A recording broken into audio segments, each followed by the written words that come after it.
Hello বন্ধুরা, আসসালামু আলাইকুম ওয়া রাহমাতুল্লাহি ওয়া বারাকাতুহু। অন্যদিনের মতো আজও একটি গাছের ভিডিও, গাছ সম্পর্কে আলোচনা করতে চলে আসলাম। তো আজ আমি যে গাছটি সম্পর্কে আপনাদের সাথে আলোচনা করব, তার আগে যারা যারা আমার ইউটিউব চ্যানেলটি সাবস্ক্রাইব করছেন সবাইকে অনেক ধন্যবাদ, এবং যারা এখনও পর্যন্ত আমার ইউটিউব চ্যানেলটি সাবস্ক্রাইব করেন নাই তারা অবশ্যই আমার ইউটিউব চ্যানেলটি সাবস্ক্রাইব করে আমার ইউটিউব চ্যানেলের সাথে থাকুন।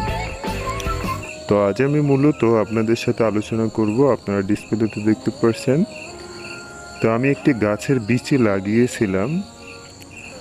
তো আপনারা এই ডিসপ্লেতে যে গাছটি দেখতে পাচ্ছেন মনে হয় সকলেই চিনে ফেলছেন গাছটা কি।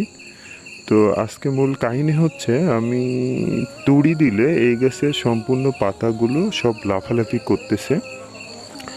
তো আসলে আমি বুঝলাম না, আসলে এই গাছের ছোট দুইটা পাতা লাফালাফি করে, আর এমনি গাছের পাতাগুলো একটু ছোট আকৃতির হয়, কিন্তু এই গাছটার পাতাগুলো অনেক বড় বড় হয়েছে।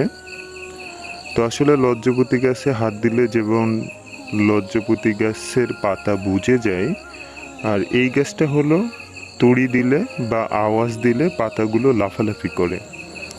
তো আসলে অনেকেই আছে যারা এই তুড়ি দিলে লাফালাফি করে না, কিন্তু এর লাফালাফি করার সময় আছে।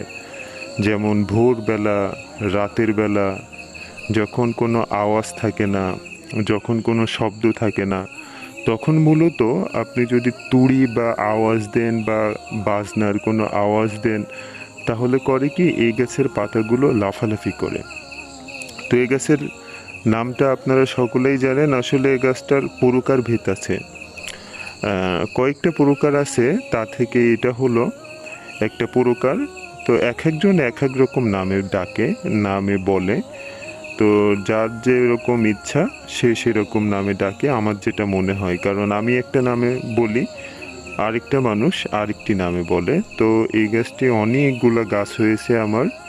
তো এই গাছটির নাম আপনারা সকলেই জানেন, এটি হলো তুড়ি চান্ডাল বা বন চান্ডাল ইত্যাদি ইত্যাদি এই নামে আছে। আরও আছে রাহু চান্ডাল, আকার চান্ডাল ইত্যাদি ইত্যাদি, আরও কয়েকটি নাম আছে। সেই গাছগুলো ভিন্ন ভিন্ন হয়ে থাকে। তো বন্ধুরা, আমার ভিডিওটি যদি আপনাদের ভালো লাগে তাহলে অবশ্যই আপনারা আমার চ্যানেলের সাথে থাকবেন। ধন্যবাদ সবাইকে। আসসালামু আলাইকুম ওয়া রাহমাতুল্লাহি ওয়া বারাকাতুহু।